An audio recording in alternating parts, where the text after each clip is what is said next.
Hello everybody, I'm Raphael Perry, and today we have not one, not two, but three updates for the Blood Sword computer game. I know I slept a bit on the last couple of updates, I've been saving them up, waiting for a good time, and you know what, now feels the right time to look at them all, because, you know, I'll let one lie, let a second one wait a bit, a third one's come up, I should probably do something about it, right? So, I'm going to look over these and see what information has been provided for us. So, hey everyone, if you've been following the game here on Steam, you've mostly seen static screenshots of hex grids and character models, but lately I've been spending almost all of my time deep in the combat engine, trying to answer one big question. How do I make a classic paper and pencil gamebook feel good as a digital PC game? Not the easiest question to answer. It seems easy, but then there's added depth to it when it comes. So, in the original Blood Sword gamebooks, your imagination does all the heavy lifting. You roll the dice, do the maths, and picture the sword strike in your head. In the early drafts of the combat, having characters just stand there while numbers changed in a log felt incredibly flat. I needed the game to visually communicate the weight of those dice rolls. And let's obviously be getting these pictures up. So obviously here, if the trickster fires an arrow at, say, this man here, we might want to see some indication of an arrow being fired. We're not necessarily going to see him fully draw the arrow back and loose it. We might see him wiggle a bit and maybe a line that represents an arrow go towards the target. I don't know, right? But it's nice to have a look at Ushank the Scar. That's a familiar name. I'm looking at this trying to see if I can recognise the fights. Trickster takes a defensive stance, preparing to block incoming attack. Trickster taking a defensive stance is insanely hard for the enemies to hit, by the way. I recently spent a good chunk of time just working on the physical feel of the hits. Now, when a character takes damage, they flash red, and that flash actually scales in intensity, depending on how devastating the hit was. I've also hooked up specific visual effects and audio cues. You'll hear the difference between a sword clanking off armour, a blunt strike, or a creature's claws swiping through the air. To make sure you don't miss the details while watching the action, I've built a floating text system so dodges, blocks, and exact numbers pop up right over the phrase, so they'll be appearing over creatures' heads, just as this out of range notification is appearing here for this target, I presume. The fact the warrior's portrait is larger, so no, it's the trickster's turn, got it. And of course he's out of range, because the trickster has taken a defensive action, so cannot attack in the same turn. Another big challenge for me as a solo dev is the interface. Tactical RPGs can easily turn into a mess of spreadsheets and menus, and I really want to keep the screen focused on the environment. Now this is good because the original system was fairly simple, in that characters had limited options and couldn't do very much, so you didn't have a massive amount of things to think about. And oh look, the warrior has a different portrait. The Sage, Enchanter, and Trickster remain the same. And with the axe, that doesn't look much like an Enchanter, but hey, there might be a very good reason for that. I recognise this encounter. I really do. Warrior lands a hit on Werewolf for 5 raw damage. Werewolf takes the full blow, final damage 5. Werewolf takes 5 damage, endurance remaining 17. That's a lot of information. I wonder if there will be toggles to restrict some of this information, because obviously I can see how much damage is applied to the bar, but it's nice to know how much was reduced by armour. So there may be options in a menu to limit what is shown here and what is not.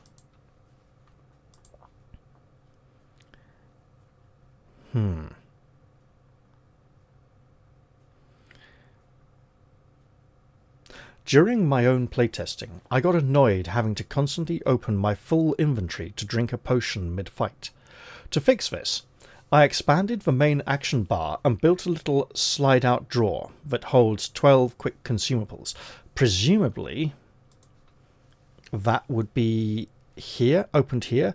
So we have our character skills here, then we click on this to open up a little thing with like a 3x4 grid of quick items. I also made the whole UI automatically slide off the screen when the AI is taking its turn, which makes the battles feel much more cinematic. Now, I don't personally like this as much. When playing a game like Wizardry 8, for example, the default option is that the character portraits don't even appear on the screen, and they only slide onto the screen when it's their turn, or they get attacked, or want to say something, which just... To me, I like to see the whole picture frame, the whole window frame around the window. Yeah, I'm a little old-fashioned that way. I like to have the sort of static layout. I don't like the thing about things disappearing. I get that it's not my turn, and it's an enemy's turn, and I shouldn't be able to press any of these buttons on my turn. But I don't want to feel like I'm being robbed of it and it's being taken away. So I don't like that so much, honestly. I hope that would be an option and not a default automatic unchangeable setting.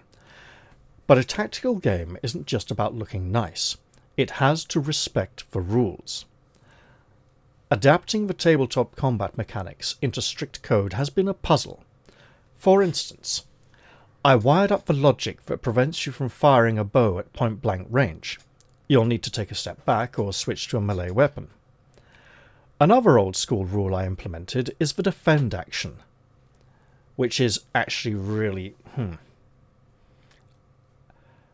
Instead of using modern opportunity attacks, you cannot just run away from an adjacent enemy to kite them.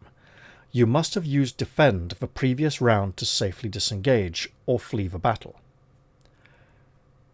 When you try to... This is the new defend action, because there are two versions of the defend skill depending on which version of the game books you're looking at. I will go into detail in a bit. When you try to make a ranged attack, the game will indicate if you're out of arrows or lack the archery skill, rather than just stopping your turn.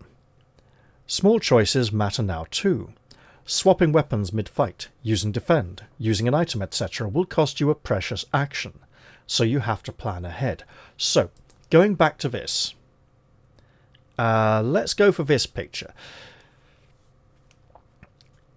There are two versions of the game books. There are the original version and the updated version. The updated versions play very similar, but have some changes to the combat rules. In the original version, if you wish to move away from an enemy,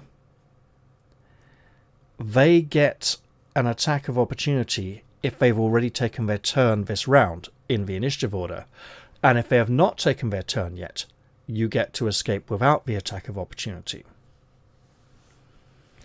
In the reprinted, updated versions of the game books, you cannot move away unless you perform the defend action. So in the new versions, you perform the defend action on your turn, then on your next turn you can move away from any enemies that surround you. And it doesn't matter where in the initiative order they went. Now this mattered a lot because the Trickster was very high in the initiative order and would go before almost everyone, meaning that he could bounce around like a pinball, go boing, boing, boing, boing, boing, boing, and no one could stop him. The other characters would have a harder time escaping. They'd be kind of locked down in combat. So with the reason I'm a bit concerned about needing to take the defend action to be able to retreat is the new defend action is different, isn't it? Old books, we'll open book 1. And I'll just go to... Right. Now, so in the old books, you could only take one action on your turn. The move action would include an attack if you moved up to an opponent.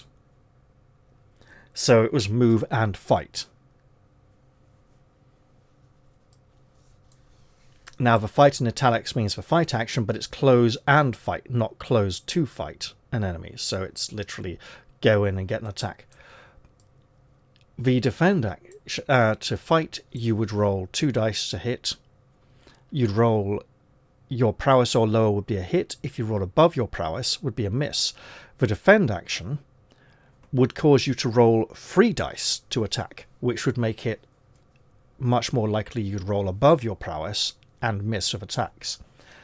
And then the trickster is 1 point harder to hit, so everyone gets a +1 penalty on their dice roll to hit the trickster because he's just so dodgy. So this one, taking the defend action, gives the enemy a penalty on their attacks roll. And where are we moving away? Fleet? No.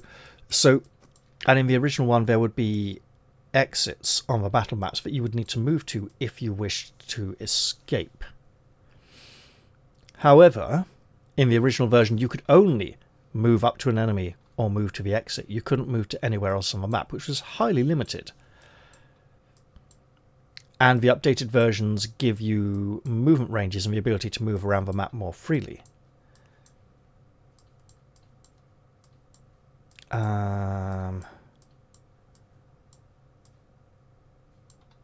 I don't seem to be able to find the thing about attacks of opportunity for moving away from an enemy just yet, but it might have come in book 2 or something. Oh no. This is the end of the course, so it's just down here.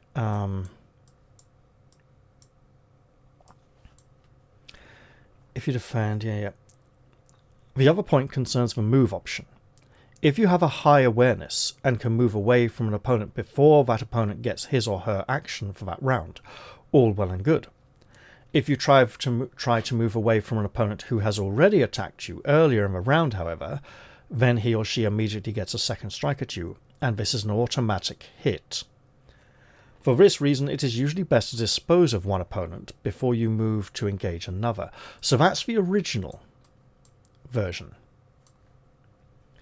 Then we will look at one of the new books. Book 1. Why not? Same book, right? And this one, I believe, has... No. I thought it had bookmarks. Okay. Oh, wait. It does, however, have hyperlinks. Rules.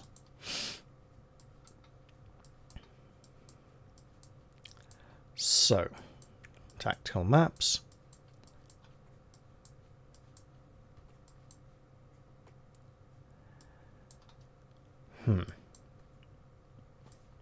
So in the new version, you can move to any square on the tactical map. However, you cannot move through or end your move on a square already occupied by another character. There are no diagonal moves. If you begin a round adjacent to an opponent, you can only move away if you chose the defend option last round. So in the new version, the move option does not allow you to attack as well as part of a move. However, the fact that, so if this pirate moves up to the warrior, then the warrior can't just move away and the pirate chase him and the warrior keep moving away. The pirate moves up to the warrior takes the defend action, the pirate attacks, then the warrior can retreat. So the attack has been separated from the move. Defend. This makes you harder to hit. For one full round, any opponent trying to hit you must roll 3 dice. So that still functions the same, except you need to defend before you can move away. So it makes it slower and a bit more clunky. And it reduces the trickster's flexible combat movement, which was a great strength because the trickster could move to provide an additional target for an opponent. Say the trickster moves up here to this pirate next to the warrior, then the pirate needs to decide who to attack instead of simply attacking the only available target. Having the trickster be that mobile, under the original rules, which yes, used a square grid and not hexagonal grid, but when you get into square grids you get into the issue of diagonal measurements where each diagonal square is 1.5 up, down, straight and right squares, and left. Backwards, I suppose, if you're going straight as well. Yeah. And so a hexagonal grid gives more fair distances.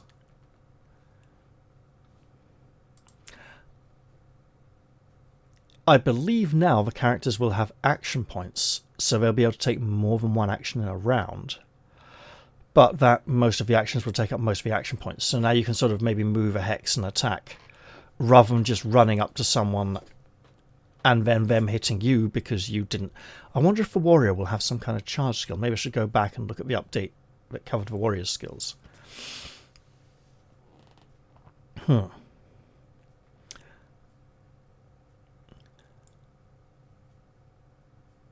Because information is so vital for planning those turns, I overhauled the way you view the battlefield. Instead of clicking around to find stats, your mouse is now an active scanner. You can hover over enemies, map props, or the hex cells themselves, and a detailed tooltip will float right beside your cursor, breaking down movement points, unit details, and dynamically colouring any negative modifiers you're suffering from. To back this up, I've also added a comprehensive colour-coded combat log that expands vertically, allowing you to scroll back to the start of a fight and track the entire history of every strike, spell block, and status effect. Well, if it's to be a tactical combat RPG, then having as much information about what occurred in the combat is very, very helpful. And now we see the mouse cursor is over the frozen puddle. It costs 2 movement points to cross instead of 1 movement point. Okay, excellent, lovely. And the Enchanter and Trickster are very badly injured at the moment.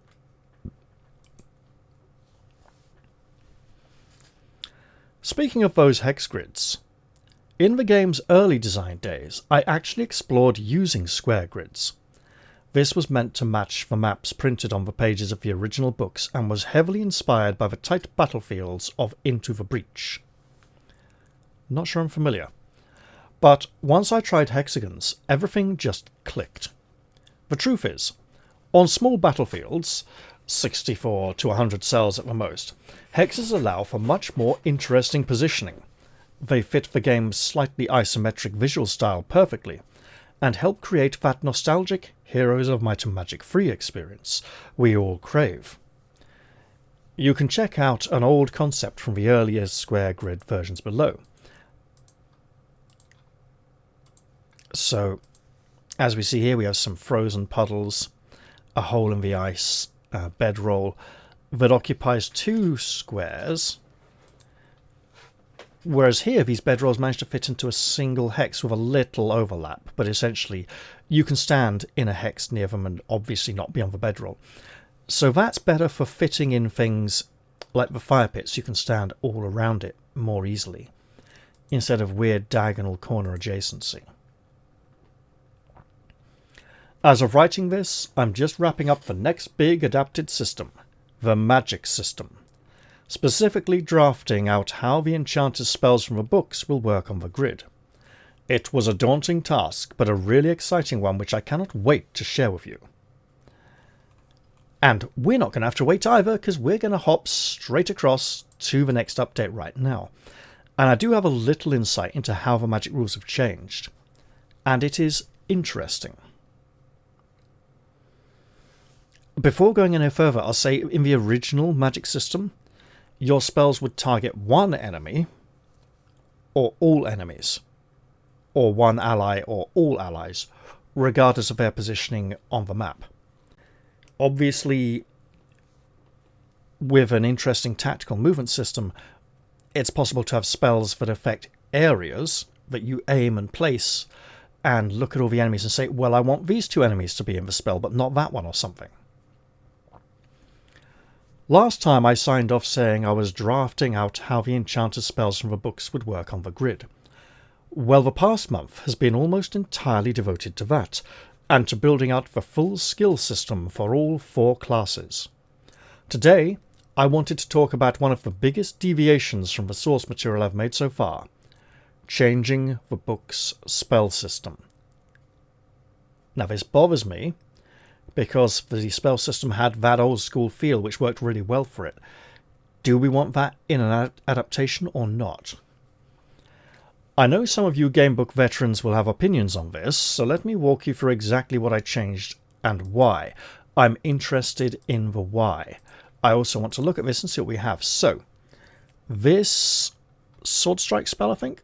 Oh, Sword Thrust. Yeah. Okay. So, we still have our casting roll. Miscast. The spell fizzles, dealing less damage and causes an arcane backlash.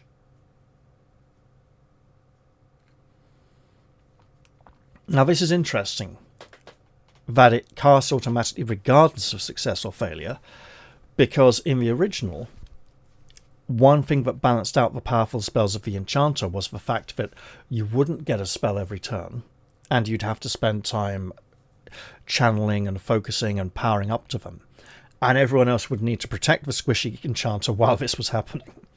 So, how magic works in the books. If you've played the original Bloodsword books, you'll remember the Enchanter's magic is brutal. You call to mind spells before you need them, and every spell held in memory drains your psychic ability by 1 point. To actually cast, you roll 2d6 plus the spell complexity against your current psychic ability. And here's where it gets tough. If you fail the roll, your turn is wasted. You stand there. Nothing happens. The next turn you roll for that particular spell would be easier by 1. If you succeed, the spell is instantly forgotten. Want to cast it again? Spend another full turn rememorizing it. And if the enemy saves against your psychic spell, it does nothing at all. This is true, psychic spells were save or suffer spells. On paper, literally, this works. The tension of gambling your turn is part of the fantasy. But in a digital tactical RPG, I playtested this faithfully, and it felt awful. Picture spending 3 consecutive turns failing to cast a level 3 spell while your party bleeds, finally landing the cast, and the enemy rolls a save and negates the whole thing. This kind of random number generation, when transferred digitally, is not tension anymore. It's a refund request. The new system. Magic that always fires, but always costs.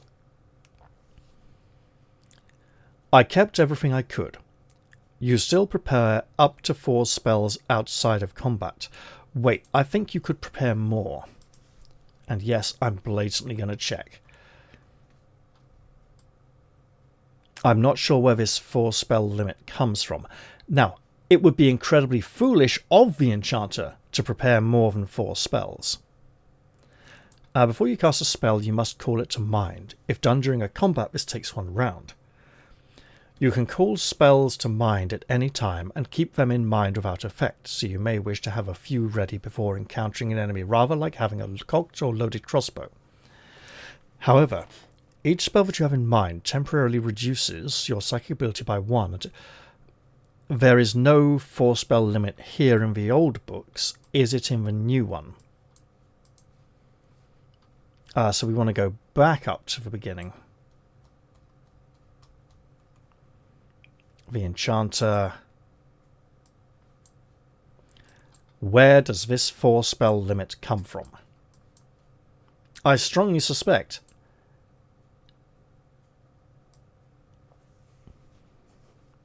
no, there's no 4 spell limit here either.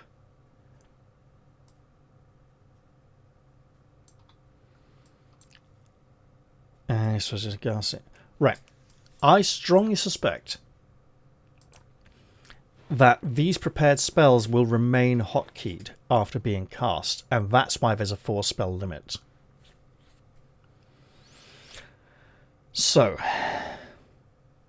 I kept everything I could. You still prepare up to 4 spells outside of combat. Why this 4 spell limit? Each prepared spell still lowers your psychic ability by 1, and the casting roll is still the classic 2d6 plus complexity, lower than or equal to psychic ability. The dice are sacred. They stayed. What changed is what happens when the dice betray you. Fail forward miscasts. A failed roll no longer wastes your turn. The spell always fires, but the magic violently repels, and the enchanter takes backlash damage equal to the spell's complexity. Spell complexity goes up to, I believe, 5.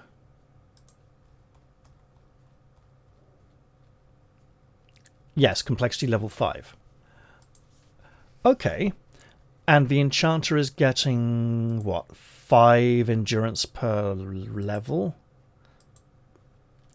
2 at 3, 15 at 2, 10 at 2, 15 at 3, 20 at 4. Yeah.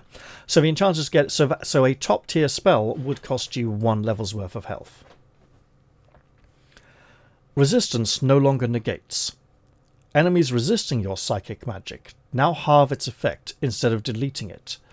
No more all or nothing double jeopardy.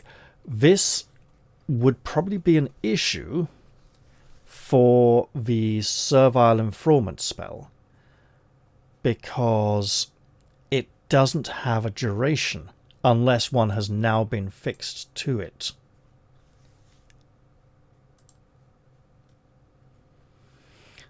This also means, wait, the Eye of the Tiger has a 4-round duration, which would be stripped down to 2 if you failed to cast it.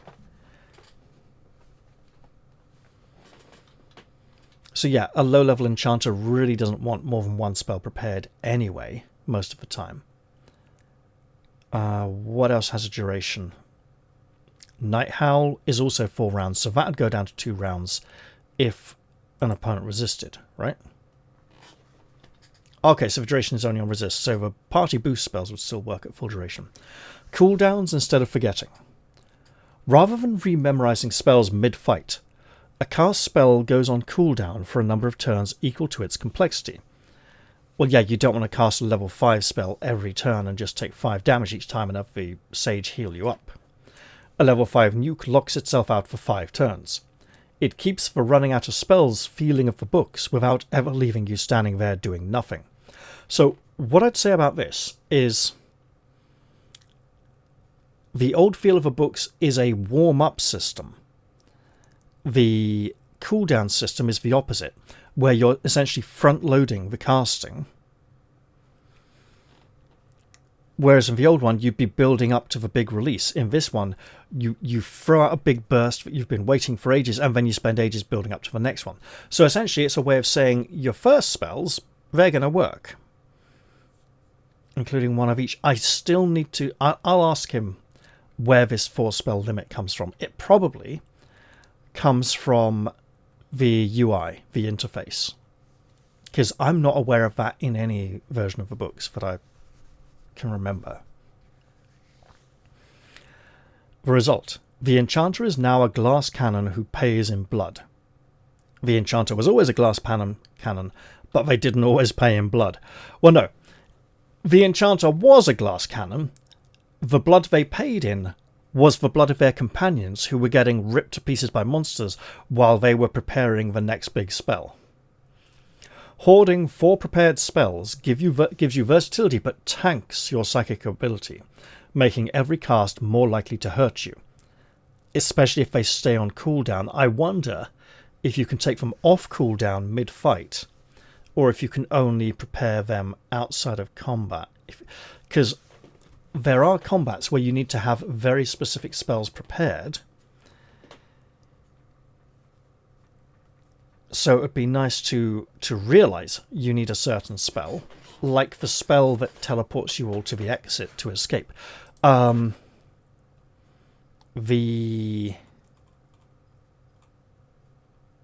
immediate deliverance spell teleports anyone in the party to the exit if there is one. You are then ready to beat a retreat in the next round. So, with this system, you'd get into a situation, find a big powerful monster. I know this picture. I know this fight. It's an interesting one. It's a puzzle, this fight, a challenging puzzle. If you need to escape, you could just cast a spell and pull everyone out. But There is one fight against a monster you cannot defeat where you need to cast this spell. And you might not know that going into the fight. So it would be nice to know that we can,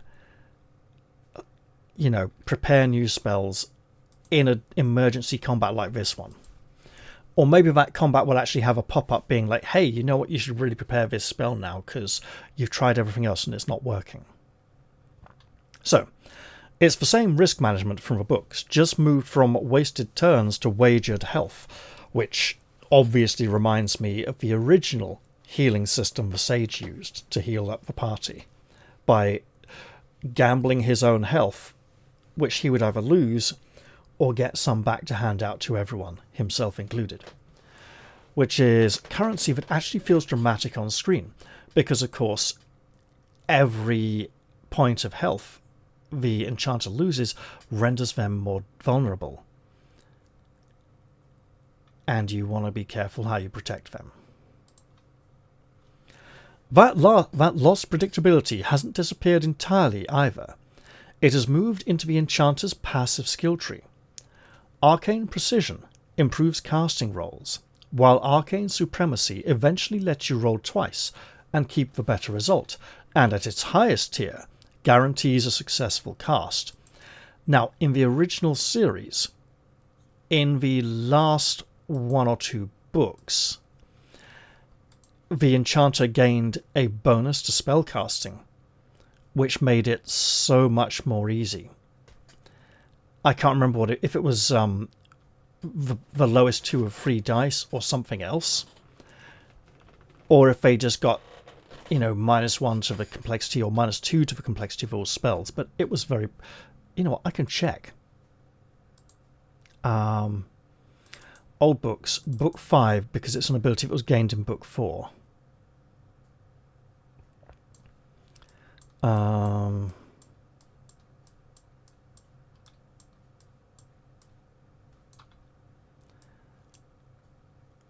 Studded leather, that is not the enchanter. The enchanter, oh no, because it's the studded leather from the end of book 4.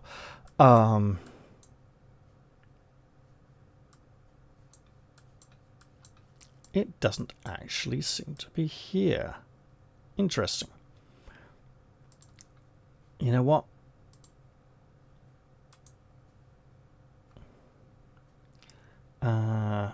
Enchanter 3? No. Okay. One moment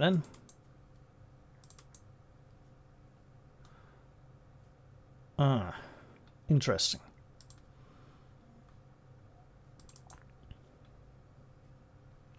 Come on. You can do this. Right. Upload notes. No? Interesting. Right.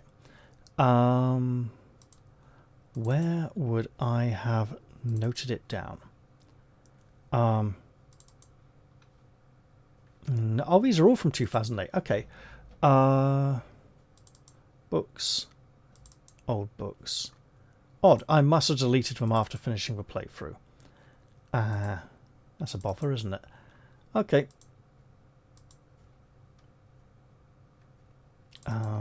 Won't be here, obviously, because that's just not opening, apparently, at the moment. I'm getting system lag. Come on, we'll try again. There we go.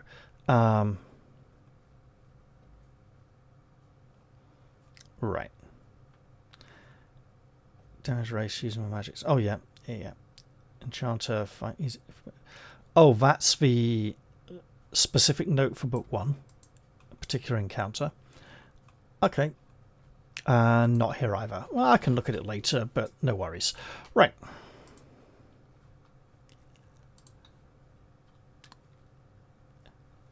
Together with passives that shorten and manipulate spell cooldowns, this means that while spells no longer become easier through consecutive failed attempts as they did in the books, developing your enchanter steadily gives you more control over when and how reliably your magic works. Each of the heroes got a special ability in book 4. It was very near the end.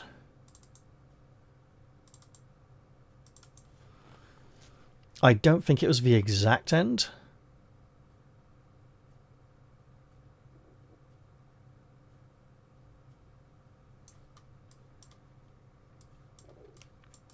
It was not. Fair enough. Back to the drawing board. Fun fact, this is my second attempt. The first version turned failed casts into a channeling bonus that made your next cast for any of your spells easier. This was a more faithful approach to the book's system, but it turns it on its head, trying to present the negative outcome of wasting a turn as something positive visually on a screen. You've accumulated a bonus. The issue is, wasting your turn to RNG in a tactical environment still feels bad. Not having control leads to unexpected character deaths and party wipes that could have been easily avoided had the dice been slightly in your favour, and I don't want that. Of course, there are spells like Servile Enfraudment and Immediate Deliverance, both of which I have mentioned already, that require a different approach with the new system. Keep in mind also that lots of different little changes are happening across the board, i.e. the enchanter doesn't have the full spell arsenal at his disposal from the start of the game, but rather has to unlock it via the skill tree. Because hey, why would you want a level 1 enchanter to have access to Nemesis Bolt, for instance? In my experience, it was very rare that you would need to cast a spell with a higher complexity level than the book in the series. There are 5 complexity levels of spells and 5 books in the series. There are a few situations in books 1 and 2 where you do need to cast higher level spells for purposes of the story. This introduces new balance opportunities for low-tier spells. It's important to note that there are also story moments to look out for when casting spells which require slight rework. Such an example is when casting a spell on Lady Grey while in combat, or trying to cross at the Gate of Carnage, etc., etc. This is the Lady in Grey. Casting spells at her resulted in a specific thing happening. Can't remember exactly what it was. I think she was immune to magic. Or there might even have been magical backlash for trying. Big backlash, but it looks like the Enchantress here has cast some kind of magical lightning spell. What was it, I wonder? I want to know. I want to know! That can't be white fire, it's too blue.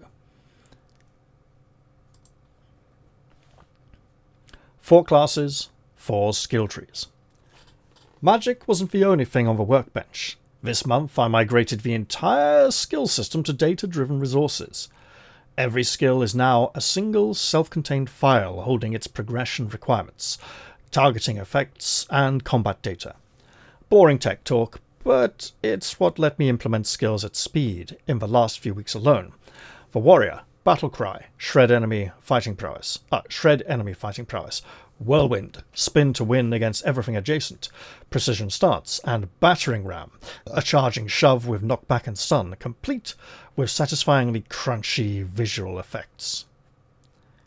What about sound effects? Surely you want crunching SFX as well. The Sage, Dazzle, Quarterstaff technique, signature skill from a book. Oh, it was, and it was so hard to pull off. The Mirage Summon, which conjures an illusory unit to bait and confuse enemies on the grid, and Mantra of Salvation, which sounds oddly familiar to the Immediate Deliverance spell, but I think it actually boosts an ally's defense. Trickster, Blight Bomb. Hurl a glob of venom that bursts on impact and ravages the target hardest on the first turn before slowly wearing off, and presumably less effective against undead, depending on if it's like acidic venom or actual poison. What I'm most excited about is how the trees talk to each other. The Sage's healing is the natural counterweight to the Enchanter's backlash. With a Sage patching you up, you can afford to gamble on high complexity spells. The Warrior's Battering Ram peels enemies off your casters. The trickster's smoke blocks enemy ranged attacks, creating a protected packet for the enchanted shell from. Building a party is now a genuine puzzle, exactly like coordinating around the table. Exactly. You're all sitting down around the table and someone will say, oh, I got this ability, in a situation where it would come in really useful. Someone will say, hey, didn't you have that ability? We could really do with that right now. It's great. It's lovely. Everyone works together. Under the hood. I also tore the entire VFX pipeline apart and rebuilt it. Okay. Every spell effect is now its own granular, memory-efficient piece, and everything preloads during the loading screen, which fixed those nasty lag spikes some of you would have hit on slower machines when a spell fired for the first time in battle. You'll never see this work, and that's the point. So, was I right to change the book's rules? I genuinely want to hear from the gamebook veterans on this one. The dice, the preparation, the psychic strain are all still there. You'll have the chance to give me feedback on this matter when you get your hands on the demo in September. And you know what? My birthday's in September. I'm not going to hope it's done in time for my birthday. If it is, I'll love it to bits. If it's not, I don't mind a slightly late birthday present.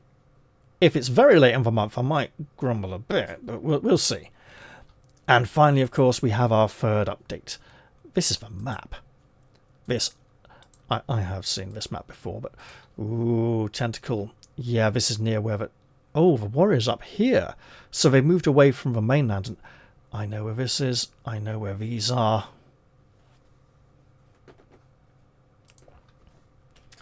Hey, everyone!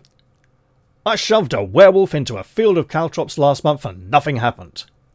It padded across the spikes without a scratch and went straight for my sage on the other side.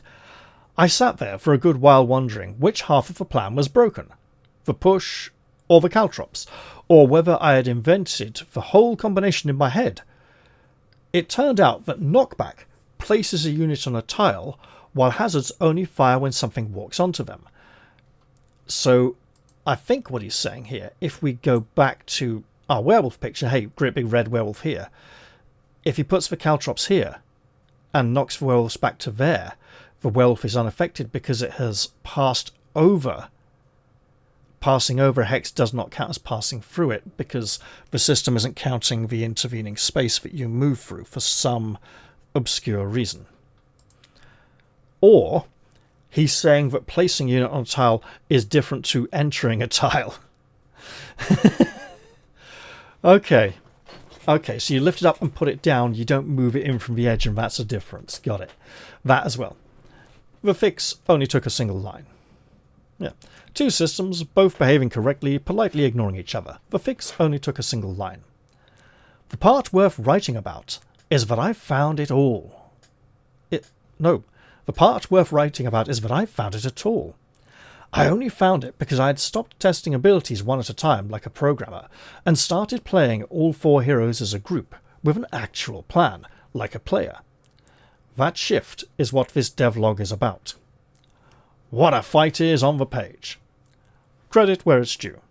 In 1987, Bloodsword did something almost no gamebook did. It put a numbered grid in front of you and made you care where everybody stood. Most of its contemporaries handed you two numbers and told you to roll until one of them hit 0. But sit down with the rules today and count your decisions. Each round you pick a target, roll, subtract armor, cross out endurance, and move on to the next hero. Your enchanter has something to think about. The other three have, who do I hit? Unless they get really badly hurt and want to defend to stay alive, obviously. Positioning matters at the start of the fight and rarely changes anything after that. I get what he means. The old school combat is a bit static in that regard, and you have very limited options. On paper, this is fine, because the fight is the toll you pay to reach the next paragraph. On a screen, where the fight is the thing you came for, 4 people taking turns doing arithmetic is not enough. And here, we see caltrops on a ship deck.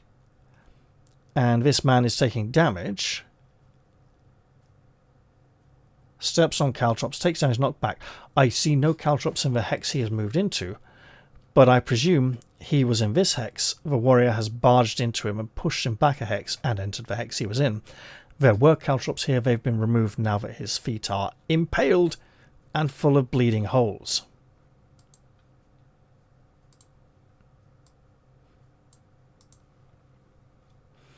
One caster does not make a party. I have a feeling this is going down the AD&D 4th edition route of making every character class a wizard, where they all use the exact same mechanics. Last time I rewrote the Enchanter's magic around backlash and cooldowns, and I was pleased with it right up until I played a full encounter and noticed the other three were standing around waiting for the wizard to do something interesting. Whereas originally they would be standing around waiting for the wizard to do something interesting while monsters were ripping them to bits and trying to survive and fight. And maybe kill a few monsters. This encounter with the tentacles and the ice. Oh my, this is such a horrible encounter in the book. It's very badly balanced. Here's the sort of thing I mean. Your enchanter wants to stand still and throw spells, which makes them the most obvious target on the board. So the trickster opens a smoke jar over the enemy line. Nothing in that cloud can shoot for 2 turns, and its awareness drops. You have carved out... Now, the awareness stat is also your place in the initiative order, so they are slowed down as well as having their vision reduced. You have carved out a corner of the grid where your caster can work, and the enemy archers have to walk to you. Or your sage summons a mirage, an illusion with a single point of endurance wearing the sage's face. The enemies want to kill it, so they crowd around it. Now they are standing shoulder to shoulder. Now the only reason they do that is that the attack action has been separated from the move action. Now they are standing shoulder to shoulder, which is exactly the shape your warrior's whirlwind is looking for, and exactly the shape your battle cry wants when it strips fighting prowess from everything within 2 lines. And we're absolutely getting this one up. It will probably be the thumbnail for the video, to be honest. Or the one I opened with. The trickster scatters caltrops, the warrior charges in and shoves an enemy backwards into them, and the spikes cut it up and end its movement on the spot. It works now. My favourite one is quieter, and it starts before the fight does. The sage has no healing spell to cast at you. Instead, while the party is travelling, they sit and meditate, draw their own life force out of themselves, and seal it into a bottle, which then sits in your inventory like any other consumable. Anyone can drink it in the middle of a fight at the cost of an action. The bill arrives when it is drunk. Pulling an ally back drains the sage for half of whatever it gave, from wherever the sage happens to be standing. Now this also applies to the sage, but rather than the sage getting some healing then taking some damage, or taking some damage then getting some healing, the sage just gets half anyway. Now put that next to the enchanter, whose magic bites back when the black dice go wrong.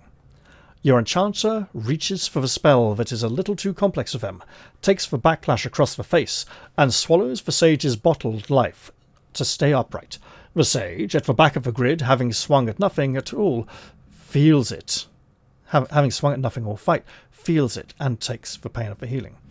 The party's appetite for risk has a price, and it comes out of one specific person. Additionally, the sage works as a good third-place frontline fighter, with the trickster and warrior being the most effective frontline fighters. That is 4 people looking at each other's sheets before the fight and agreeing on a plan. It is the thing I have wanted out of this combat system since the first prototype, and it is finally here. The monsters are allowed to plan too. None of this means anything if the enemy just walks at you. Augustus forced the issue because he is a caster, and enemies had no way to cast. He can shatter, he can conjure a vaporous serpent, and he can bewilder you badly enough to knock the weapon out of your hand. Augustus is a magician with a flying carpet, who can give you a ride on his flying carpet, but he wants to take you somewhere you don't want to go, somewhere very bad, and he wants you to give something you cannot part with. If you refuse, you get a fight on the flying carpet. And I love the waves of the ocean below, as they should be, as he is allegedly taking you to land. Elsewhere, ambushes now hand the opening round to whoever set the trap. Some fights begin with one of your heroes rooted where they stand. There is a fight where winning has nothing to do with killing anything, and everything to do with what is still floating at the end of it. Floating. Could that be this one? Where it's to do with gaining control of the magic carpet? You got me thinking now. There are some fights. For instance, the Lady Grey fight. You can't really win by killing. So the Lady Grey has cast a spell that animates the two suits of armour to attack. She is turned to stone until night form. She is stone, daylight makes her stone. During the night she is alive and can act. But while she is a stone statue, she can animate the magic suits of armour to attack the party. The fight is completed by defeating the stone incredibly high armour rating version of Lady in Grey, who is very hard to hit because the two suits and armour get in the way and make it hard for you to get to her. There is, I believe, possibly a time limit on the fight. Or the time limit is just that the attacks of the suits of armour are so powerful, they will kill you if you try and defeat them. In the old version, you could defeat one suit of armour. You'd be about halfway through fighting the second suit of armour when you'd all be dead, or the time limit would run out, or whatever it was. So the trick was to avoid the suits of armour, have the warrior go in and keep them busy, the trickster would run around, the sage and enchanter would run around.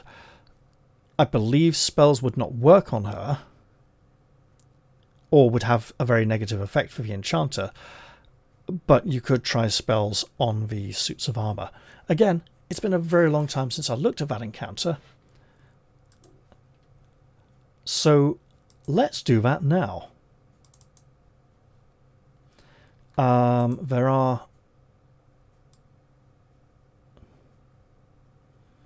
We are talking book 2. So past all of the book 1 ones. What are we on? Book 1 still.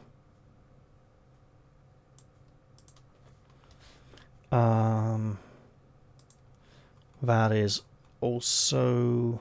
That's book 2. Okay, we're getting somewhere. 2 S's, skeleton guards. Okay, right, fine. I think she was near the beginning of the book. Book 2. 2. I think she was like section 50 something. 2.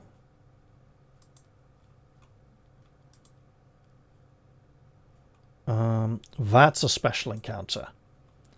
Very special.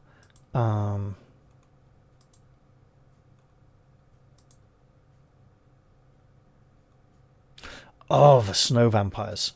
Really nasty. Okay. So, a bit further in. It's a big hall with 3 walls open. And the interesting thing is that the Lady Grey fight is an entirely optional side quest. But in the original series, if you have the warrior in the party, he refuses to let you avoid this side quest. And it's not optional anymore. He's like, no, honor demands we do this.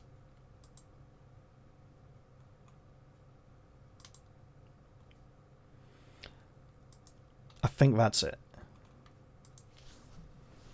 Yes, the suits of armour, the Lady in Grey. Killing her immediately ends the fight. The suits of armour themselves, 3d6 damage, armour rating 521 endurance. Yeah, they're very powerful. The thing is, she doesn't get to take actions on her turn. all of her energy is being used controlling the armor. You just need to defeat the suits of armor. So 2 characters start locked in combat. If one is the trickster, they can dodge away. Under the old system, under the new system, of course, it's all down to timing the defense skill. Anyway. And I've been rebalancing constantly. The werewolves are a good example of what I keep having to correct. In the books, their lichen form cannot be harmed by ordinary weapons at all. I think that's not true. I think they took half damage from non-magical weapons. That is perfectly fair if you arrive carrying something enchanted out of the first book. There were 2 magic swords in the first book.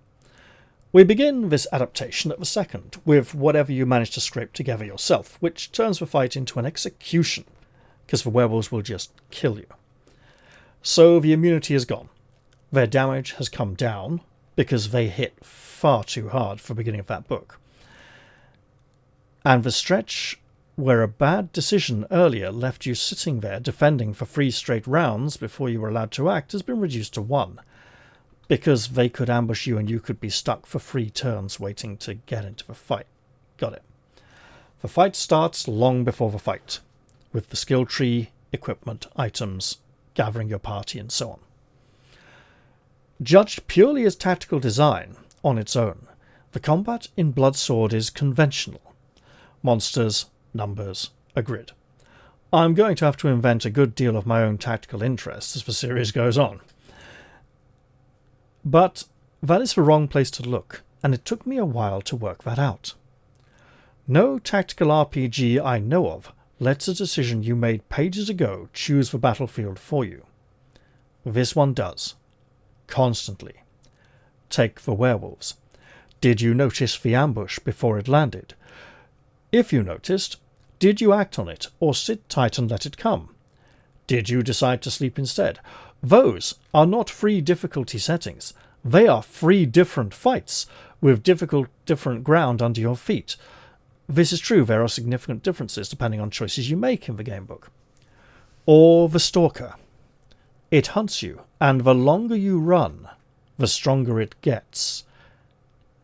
Run long enough, and it will draw you somewhere of its choosing, and one of your party goes into a pit of sharpened stakes. Play it well, and the thing in the pit is the stalker. My favourite is Augustus. You can face him on the deck of your own ship, with a water elemental rising over the rail. You can face him in the air above his flying carpet mid-journey, or you can concede to him early and wake up at his castle, hand it over to his servants, which opens an entire section of rooms and loot that most players will never lay eyes on. I don't remember that option. I remember being able to search his castle after defeating him in the original. I'll have to go back and see. Anyway, that is what a gamebook does that a tactical RPG cannot. The clever decision comes before the dice, and the tactics are how you live with it. It is also, honestly, why this part of the development is slow. One named enemy is not one encounter. It is 3, or 4, each built, balanced and tested separately, and any given player will only ever see one of them on a single playthrough. There is no way to make that cheaper without making it worse. And we have a lovely picture here of what the new version of the quarterstaff technique might look like. Yeah.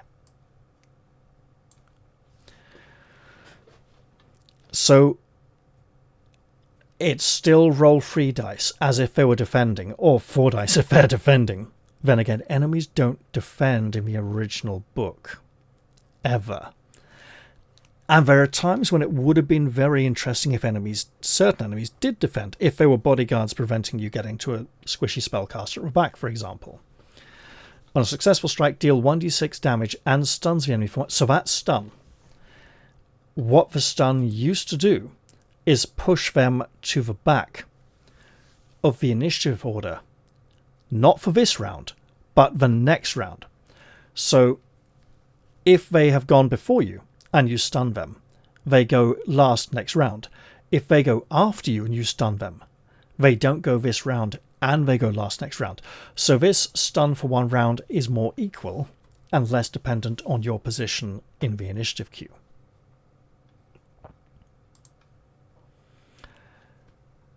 Let's see. You will get to tell me how wrong I have it in mid-September when the demo goes out. If you want Steam to tell you when it does, the wishlist button is the only thing that works.